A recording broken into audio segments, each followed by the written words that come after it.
Hello there, Derka here. Welcome back to Legends on the Series X. Today we are taking a look at 3 new commanders that are making their way into our game with the newest Halloween event. These characters are available with event currency or for 5,000 doubloons. You can earn event currency by playing a Light in the Dark, which will be available for the next 3 weeks. Are these commanders worth your hard-earned cash? Or how about your time spent in the game mode with Rasputin and the boys? Well, let's find out.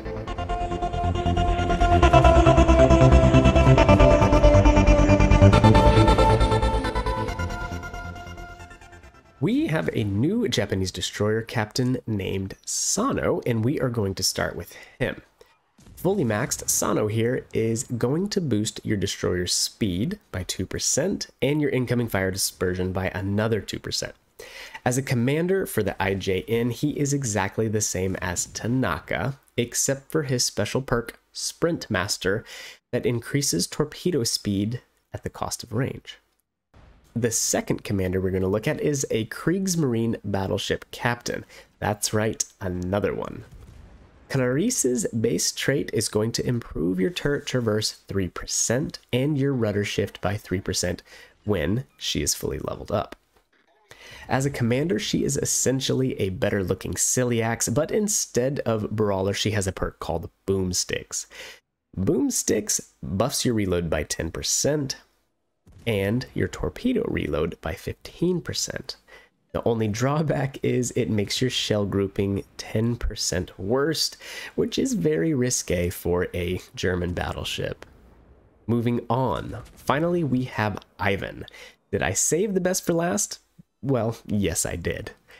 His base trait will reduce cruiser reload time by 3% and cruiser detectability by 12% when maxed out, and that is firing detectability. So when you fire, you know there's a 20-second penalty.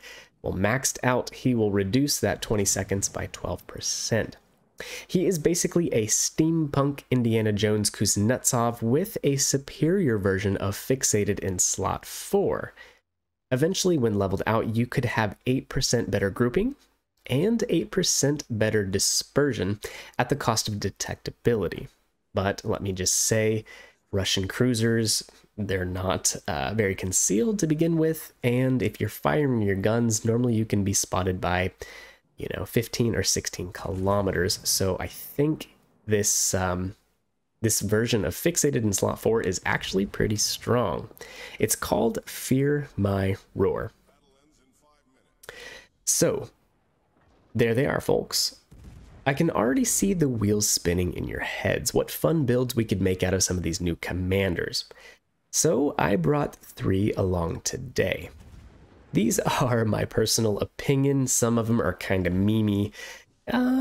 Maybe they could be competitive at super high levels, but let's start off with number 1. I chose this one because there are a lot of people that struggle when it comes to the Pensacola.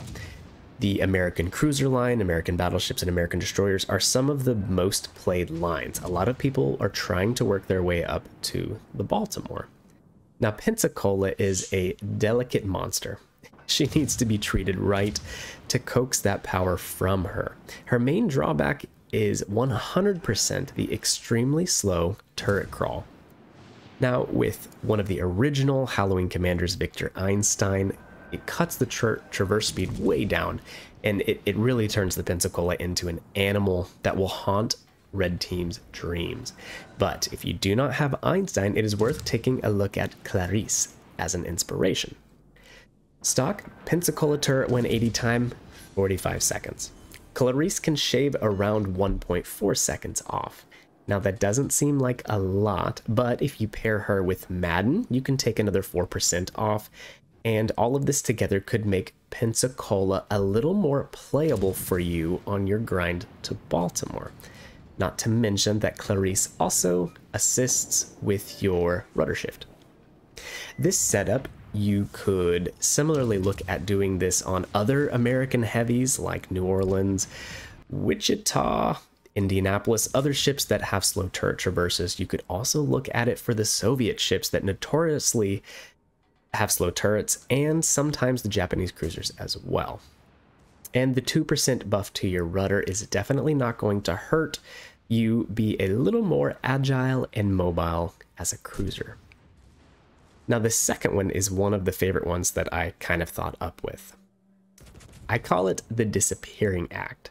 So Ivan could be useful as an inspiration when coupled with Mr. Liminaire.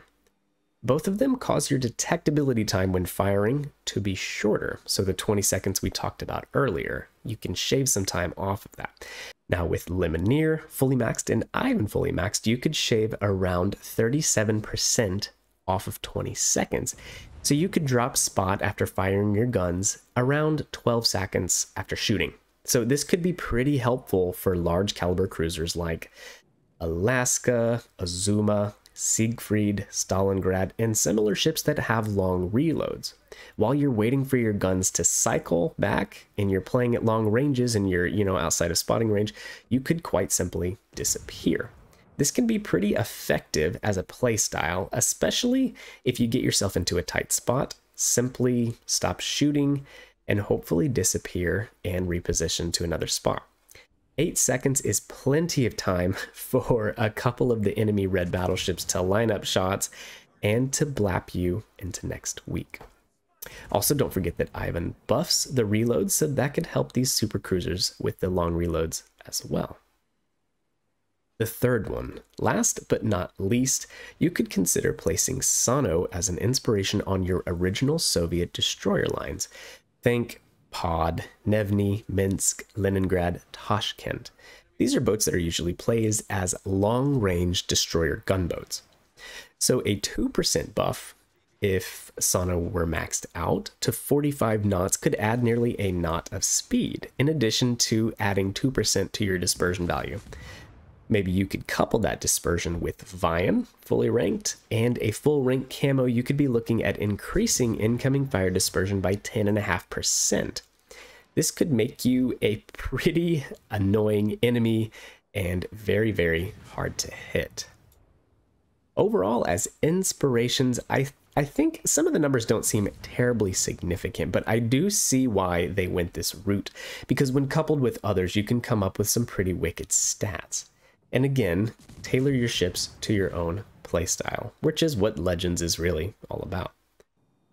If you guys are looking at any other builds using these 3 new commanders, leave a comment down below. I would love to hear them, and the most upvoted one I will make a gameplay video of. So be sure to drop some comments on them down below. If I do not have the ship, I will do the next best thing. We'll work it out.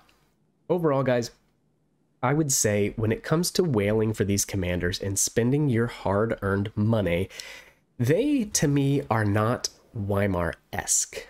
That's right, I'm going to be using the Weimar as a unit of measurement for OP-ness moving forward. I think that you can make some interesting combinations, but they really do not strike me as super powerful like some of the event commanders we have gotten in the past.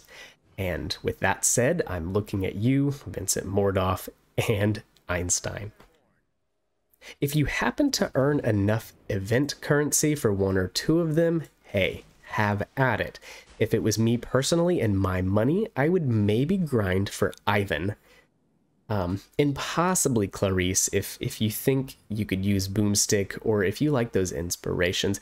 But really, these commanders do not strike me as super strong, and I wouldn't spend 15,000 doubloons on the trio. Okay guys, thanks for watching. Be sure to like the video as it helps greatly promote the channel, and be sure to subscribe for future content. See you next time.